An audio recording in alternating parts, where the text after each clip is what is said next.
যখন কোন বান্দা সূরা ফাতিহার একটা করে আয়াত বলে আলহামদুলিল্লাহি রাব্বিল আলামিন, সঙ্গে সঙ্গে আল্লাহ জবাব দিয়ে বলেন হামিদানি আবদি, বান্দা তুই আমার প্রশংসা করলি।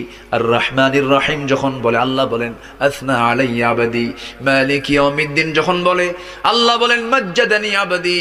এরপরে যখন বলে ইয়াকা না'বুদু ওয়া ইয়াকা নাস্তাঈন পর্যন্ত যখন বলে আল্লাহ বলেন বান্দারে তুই আমার কাছে কি চাস, প্রাণ খুলে চা রে বান্দা।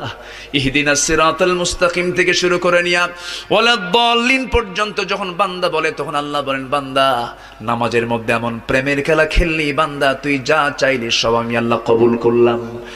ওই বান্দা যখন রুকুতে যায় আল্লাহ তখন অস্থির হন। ওই বান্দা যখন সিজদায় যাওয়ার জন্য প্রস্তুতি নাই, সমস্ত ফেরেশতাকে ডাক দিয়ে বলেন ও ফেরেশতারা, এই বান্দাগুলো আমাকে দেখলো না, রাসূলকে দেখলো না, কোরআনকে দেখে হাদিসকে বিশ্বাস করে আমাকে খুশি করার জন্য তার সবচেয়ে সম্মানজনক